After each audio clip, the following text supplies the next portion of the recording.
모세가 그의 장인 미디안 제사장 이드로의 양떼를 치더니 그떼를 광야 서쪽으로 인도하여 하나님의 산 호렙의 이름에 여호와의 사자가 떨기나무 가운데로부터 나오는 불꽃 안에서 그에게 나타나시니라. 그가 보니 떨기나무에 불이 붙었으나 그 떨기나무가 사라지지 아니하는지라. 아멘.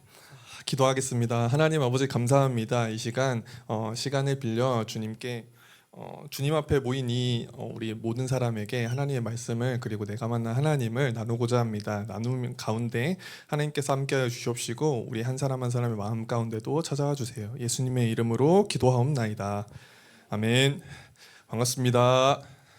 네, 옆 사람과 인사하겠습니다. 잘 오셨습니다. 한 번 더 하겠습니다. 사랑스러우십니다. 아멘. 오늘 천세반 이제 최혜성 목장 헌신 예배로 드리는데요. 이제 제가 만난 하나님에 대해서 이야기를 좀 나누고자 합니다. 저번 달에 이제 인혁 선생님께서 이제 본인이 이제 이교회 조교회를 막 다니셨다, 막 전이맨이다 이렇게 하셨는데 저는 완전 반대예요. 모태신앙은 아니지만 12살 때부터 여기 다녀가지고 지금까지 다니니까 한 23년 동안 이제 주양교회를 섬기면서 예배를 드리고 있습니다. 교회 처음 왔을 때 이제 여기 하연 스님이 태어난 광고가 이제 신생아 광고가 났었고, 그 다음에 서진 쌤도 태어나고 막 혜민이도 태어나고 뭐 이런 것들을 이렇게 보면서 시간이 진짜 빠르다 이런 생각이 들었는데요. 그래서 오늘 특별히 하나님의 뭐 그런 시간에 관한 이야기도 나눌 텐데, 그런 것들을 나눌 때 이제 제 삶의 이야기를 들을 때 본인의 삶을 한번 돌아보면서 한번 생각해봤으면 좋겠습니다. 오늘 처음 아까 복음 친구가 읽어준 말씀이 이제 우리 잘 알고 있는 모세의 떨기나무 말씀인데요.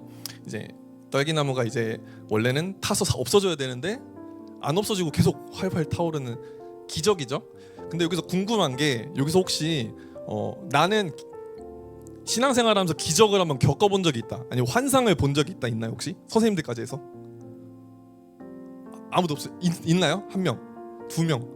뭐 어떤 거 얘기해 줄 수 있나요? 간단하게.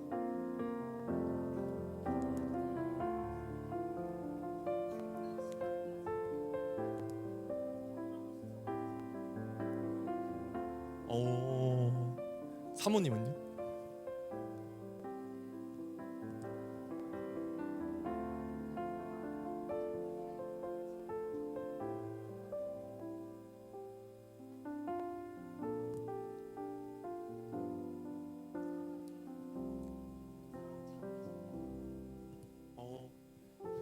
네, 저는 근데 되게 어릴 때 이런 걸 보고 싶었어요. 이런 걸 봐야지 진짜 하나님을 못 믿었었는데 머리로 믿으니까 믿고 싶어서 나도 이런 거 보여주세요 했는데 저는 2번 봤어요. 이 교회에서 처음 저쪽 교회에 있을 때 십자가 기도하고 있었는데 불에 막 활활 타오르는 거예요. 왜 타오를까? 근데 아무한테도 얘기하진 않았어요. 중요한 건 아니라고 생각해서. 여기 와서도 근데 똑같은 또 십자가가 또 불에 타오르는 거예요. 그래서 이제 머리가 좀 찼으니까 좀 고민도 해보고 그랬는데, 근데 이걸 보고 나면서 느꼈던 거는, 어릴 때는 이런 걸 보고 경험하면 믿음이 좀 잘할 줄 알았거든요. 그 2번이나 봤잖아요. 2번 잘할 줄 알았는데 그대로더라고요. 그냥 내 삶에 따라 올라가고 내려가고 컨디션 따라 올라가고 내려가고, 이게 저의 신앙생활이더라고요.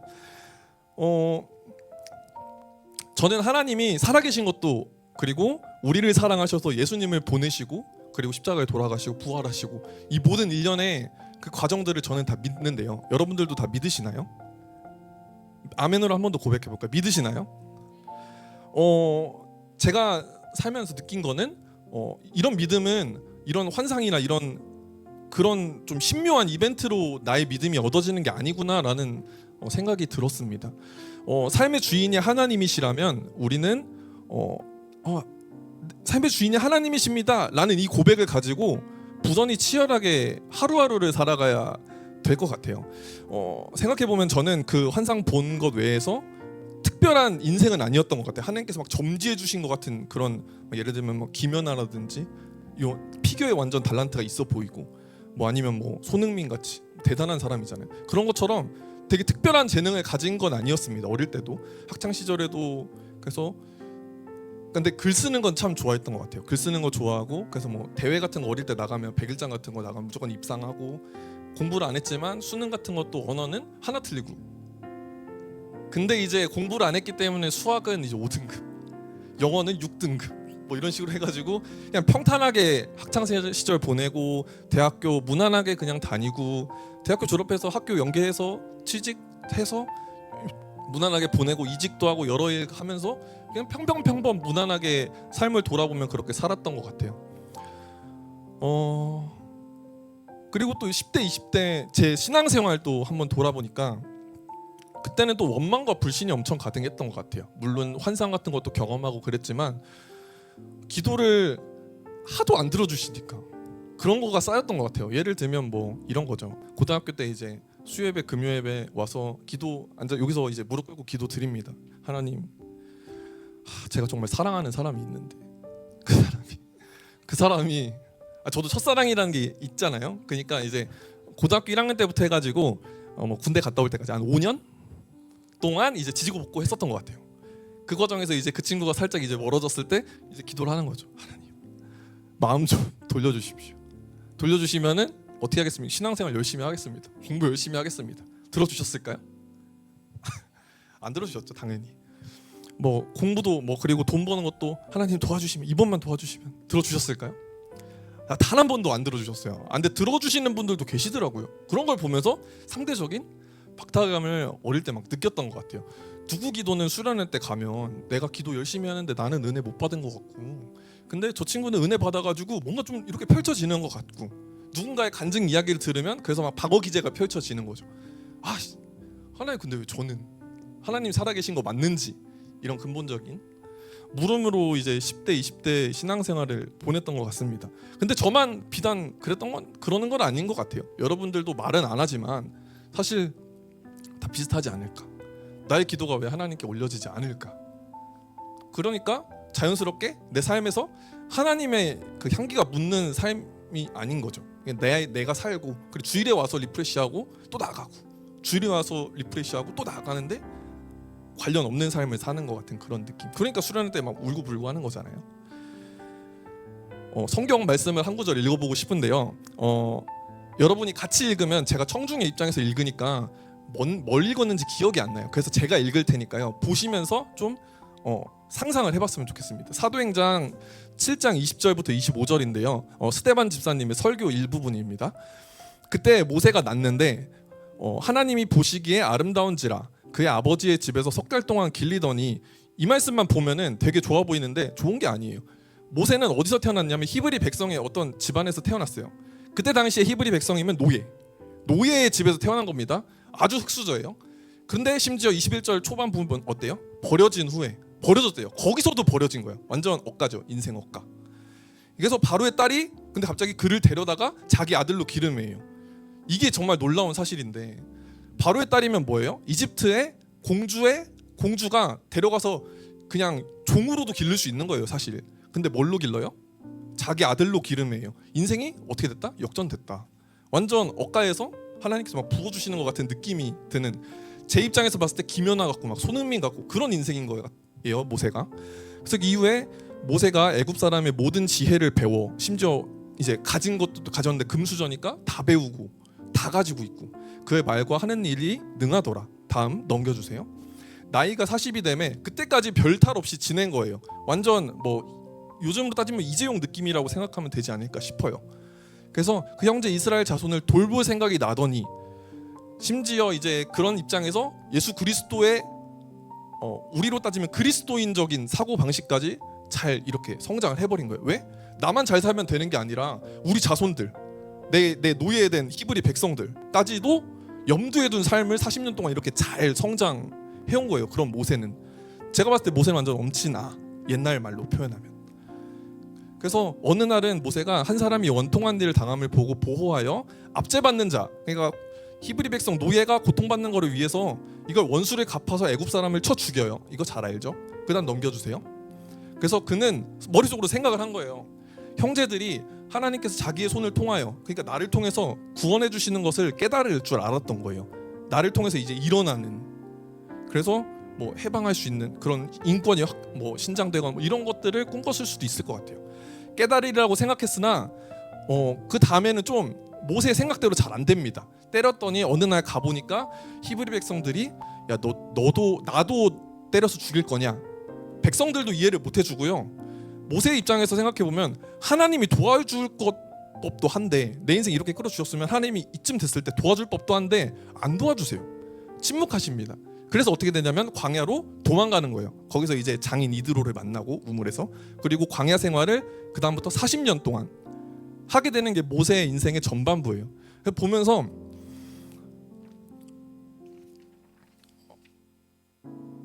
좀 뭔가 답답한 마음이 조금 있었던 것 같아요. 저도 모세의 말씀을 읽으면서 저도 하나님의 일을 하겠다고 기도도 하고 공부도 하고 살아왔는데 마치 모세가 이렇게 때려 죽였을 때 하나님도 몰라주고 내 주위 사람들도 몰라주는 것 같은 삶이 나에게도 겹쳐 보이는 그런 거예요.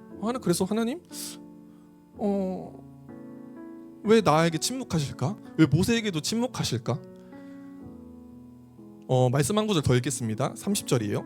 40년이 참에 천사가 시내산 광야 가시떨기 불꽃 가운데서 그에게 보이거늘. 오늘 처음 읽었던 본문 말씀입니다. 사랑하는 프리즘 여러분, 저는 이제 모세 이야기를 이렇게 소개를 했지만 제 삶을 통해 이렇게 소개를 했지만 한 부분을 더 소개하고 싶어요. 이게 히브리 백성들, 이스라엘 백성들의 이야기인데요. 한 번 더 말씀을 또 읽겠습니다. 출애굽기 2장 23절인데요. 이것도 제가 읽을게요. 여러 해 후에 애굽 왕은 죽었고 이스라엘 자손은 고역으로 인하여 탄식하며 부르짖으니 그 고역으로 인하여 부르짖는 소리가 하나님께 상달한지라.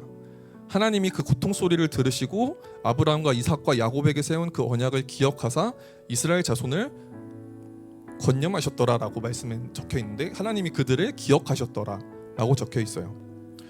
모세가 떠난 후로 이제 모세를 잡아 죽이라고 명령한 그 애굽의 왕은 죽어요.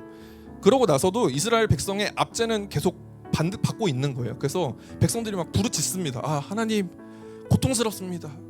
하나님 저 좀 구해주십시오. 마치 제3처럼 하나님 저를 살려주십시오. 저를 구해주십시오. 근데 하나님이 뭐라고 써있냐면요, 하나님이 그 고통 소리를 들으시고, 그리고 심지어는요 그것도 기억해주세요. 아브라함과 이삭과 야곱에게 그 창세기 때 약속했던 내 조상들의 약속까지도 기억하시면서 하나님 이스라엘 자손을 기억하셨다라고 써있는 거예요. 사랑하는 프리즘 여러분, 여러분들에게 단 한 가지 이 시간 이야기를 할 수 있다면은 이거예요. 하나님께서는 우리 한 사람 한 사람의 기도를, 그리고 삶 속에서 기도는 아니지만 나의 고통이나 나의 울부짖음이나 나의 답답함이나 머릿속으로 상상하는 그런 모든 것들도 하나님께서 놓치지 않고 다 바라보고 계시다는 사실입니다. 믿으시면 아멘. 아멘. 네. 그런데요, 하나님은 그 이스라엘 백성의 그 비통한 울부짖음을 얼마나 듣고 계셨을까요? 사도행전 7장 30절에 40년이 참에 천사가 시내산 광야 가시나무 떨기 불꽃 가운데서 그에게 보이거늘. 그러니까 저는 이 말씀을 읽으면서 창세기부터 출애굽기를 읽으면서 들었던 생각은 하나님께서 정말 지독하시다. 이 울부짖음을 듣고 안 들으신 것도 아니에요. 듣고 기억하셨는데도 불구하고 몇 년 동안 침묵하시냐면 40년을 침묵하세요. 제가 34살인데 제가 막 이렇게 기도를 해도 뭐 성경에 보니까 이거보다 더 길게도 안 들어주시는 말씀이 이렇게 있는 거예요. 그래서 이 말씀을 볼 때 하나님께서 이게 나에게 해주시는 말씀인가? 라는 생각이 들어서 내 기도를 내 삶에서 하나님께서는 언제 오실까? 이거에 대해서 약간 좀 무력한 마음이 처음엔 들었는데요, 이 말씀을 곱씹으면서 들었던 생각은 좀 다른 생각이었어요. 하나님께서 저 고통스러운 백성의 울부짖음을 어떤 마음으로 40년을 들으셨을까? 라는 겁니다. 여기서 부모님이신 분 선생님들 있으시잖아요.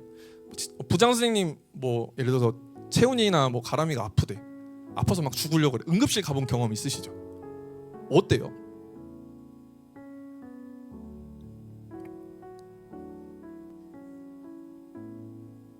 그러니까요, 아무리 괜찮은 척해도요 실제로 거기 가게 되면은 무너지는 거예요. 어때요, 사모님도? 그죠? 엄청 걱정되는 마음이 있단 말이죠.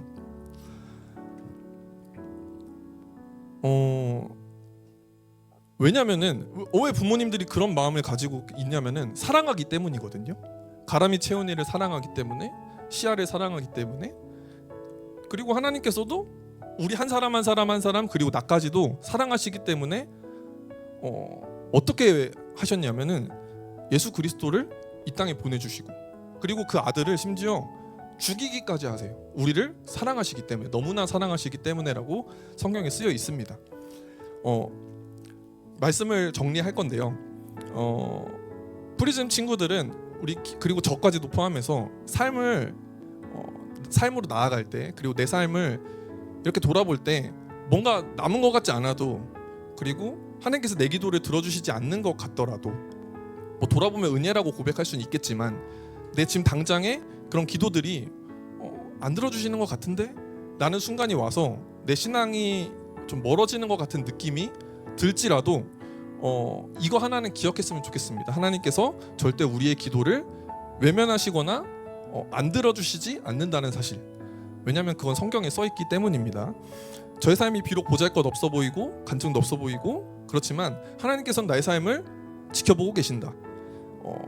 모세처럼 40년이 걸리지 않을 수도 있고 누군가는 즉각적으로 응답을 받을 수도 있는 건데 그거는 중요하지 않다는 거예요. 제가 생각할 게 아니라는 것이죠. 하나님의 계획 아래 있는 것이기 때문에. 그렇지만 우리가 하나님 확실하게 붙잡고 살아가야 된다는 것은 하나님의 말씀인 줄로 믿습니다. 하나님의 말씀이 나에게 찾아올 때 저는 그리고 하나님의 말씀을 이런 식으로 읽으면서 묵상해보고 내 삶 가운데 가져올 때 하나님께서 말씀하시는 소리를 듣는다고 믿어요. 그래서 오늘 제가 만난 하나님은 말씀의 하나님입니다. 그래서 말씀 가운데 찾아와 주신 하나님을 여러분도 이 시간 생각해 보면서 내 기도가 왜 응답이 되지 않을까, 오늘 말씀 들으면서 이런 경우도 있겠구나, 성경에 써 있겠구나라는 사실을 생각하면서 꺾이지 않고 흔들리지 않았으면 좋겠습니다. 그래서 힘들 때 기도했으면 좋겠고, 뭐 들어주시지 않을 수 있겠지만 그래도 그럼에도 불구하고 오늘 말씀처럼 하나님께서는 그 기도를 들어주고 계신다라는 사실을 기억하면서 우리가 우리 삶의 순간의 문제들을 뭐 예를 들면 뭐 술이나 담배로 해결한다든가, 뭐 친구들과의 뭐 진한 우정 이런 걸로 해결하려고 하지 말고 기도하고 말씀 읽고 이런 식으로 해결해 나가면 어느 순간 모세 앞에 찾아온 떨기나무 가운데 찾아오신 하나님처럼, 그리고 누군가에게 성경 수많은 인물들처럼 찾아오신 하나님의 제각각의 모습으로 찾아오신 하나님의 모습을 여러분들의 각자의 삶에서 경험할 수 있지 않을까 생각을 하면서 이 시간 말씀 마치도록 하겠습니다. 그래서요 성경이거든요. 하나님이 우리 가운데 찾아와 주셨습니다. 그래서 오늘 말씀 듣고 그리고 큐티를 꼭 하면서 하루하루 주어지는 말씀을 통해서 여러분들이 하나님을 만나면서 살아가시기를 소망하겠습니다. 마치겠습니다.